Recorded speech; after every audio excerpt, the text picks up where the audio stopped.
जय श्री कृष्णा।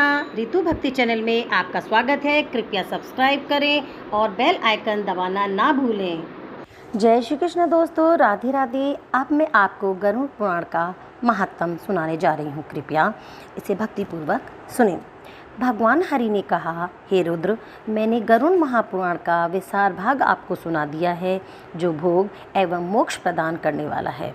ये विद्या, यश, सौंदर्य, लक्ष्मी, विजय और आरोग्य आदि का कारक है। जो मनुष्य इसका पाठ करता है या सुनता है और सबको सुनाता है और अंत में उसको स्वर्ग की प्राप्ति होती है। ब्रह्मा जी ने कहा, हे व्यास, मैंने मुक्ति प्रदायक ऐसे महापुराण को भगवान विष्णु से सुना था। व्यास जी ने कहा, सूत जी, भगवान विष्णु से इस महापुण्यदायक गरुड़ महापुराण को सुनकर ब्रह्मा जी ने दक्ष प्रजापति, नारद तथा हम सभी को सुनाया और स्वयं उस परातत्व ब्रह्म का ध्यान करते हुए वे वैष्णव पद को प्राप्त हुए। मैंने भी तुम्हें और तुमने शौनक आदि को इस सर्वश्रेष्ठ पुराण को सुनाया, जिसे सुनकर सर्वज्ञ बना व्यक्ति अपने अभीष्ट को प्राप्त करके अंत में ब्रह्म पद का लाभ लेता है। भगवान विष्णु ने गरुड़ को सारतम भाग सुनाया था, इसलिए ये गरुड़ के लिए कथित सार तत्व गरुड़ महापुराण के नाम से प्रसिद्ध हो गया। ये महासार तत्व है। ये प्राणी को धर्म, काम, धन और मोक्ष आदि सभी फलों को देने वाला है। सूत जी ने कहा, हे शौनक, आपको मैंने उस श्रेष्ठतम गरुड़ महापुराण को सुना दिया है, जिस शुभ पुराण को भगवान व्यास ने ब्रह्मा जी से सुनकर बहुत समय पहले मुझको सुनाया था। व्यास रूप भगवान हरि ने प्रारंभ में जो मात्र एक वेद था, उसे 4 भागों में विभाजित किया और 18 महापुराणों की रचना की। उन पुराणों को महाराज शुकदेव जी ने मुझे सुनाया।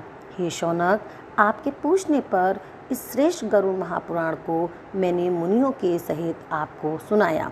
जो मनुष्य एकाग्रचित होकर इस महापुराण का पाठ करता है, सुनता है अथवा सुनाता है, इसको लिखता है, लिखाता है, ग्रंथ के रूप में ही इसे अपने पास रखता है, तो वह यदि धर्मार्थी है तो उसे धर्म की प्राप्ति होती है।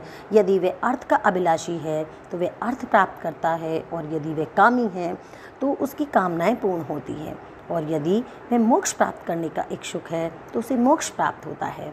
मनुष्य जिस जिस वस्तु की कामना करता है, वे सब इस गरुड़ महापुराण को सुनने से प्राप्त हो जाता है। जो मनुष्य इस महापुराण का पाठ करता है, वे अपने समस्त अभीष्ट को सिद्ध करके अंत में मोक्ष प्राप्त कर लेता है। इस पुराण के एक श्लोक का एक चरण भी पढ़कर मनुष्य पाप रहित हो जाता है। जिस व्यक्ति के घर में ये महापुराण रहता है, उसको इसी जन्म में सब कुछ प्राप्त हो जाता है। जिस मनुष्य के हाथ में ये गरुड़ महापुराण विद्यमान है, उसके हाथों में ही नीतियों का कोश है। जो प्राणी इस पुराण का पाठ करता है या इसको सुनता है, वे भोग और मोक्ष दोनों को प्राप्त कर लेता है। इस महापुराण को पढ़ने एवं सुनने से मनुष्य के धर्म, अर्थ, काम और मोक्ष, इन चारों पुरुषार्थों की सिद्धि हो जाती है।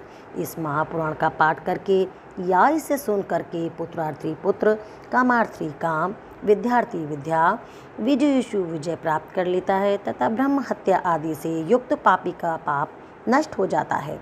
वंध्या स्त्री पुत्र, कन्या सज्जनपति, क्षेमार्थी क्षेम तथा भोग चाहने वाला भोग प्राप्त कर लेता है। इसी प्रकार मंगल की कामना से प्रेरित व्यक्ति अपना मंगल, गुणों का इच्छुक व्यक्ति उत्तम गुण, काव्य करने वाला अभिलाषी मनुष्य काव्य शक्ति, सार तत्व चाहने वाला सार, ज्ञानार्थी ज्ञान प्राप्त करता है। पक्षी श्रेष्ठ गरुड़ के द्वारा कहा गया ये गरुड़ महापुराण धन्य है, ये सबका कल्याण करने वाला है। जो मनुष्य इस महापुराण के एक भी श्लोक का पाठ करता है, उसकी अकाल मृत्यु नहीं होती। इसके मात्र आधे श्लोक का पाठ करने से निश्चित ही दुष्ट शत्रु का क्षय हो जाता है।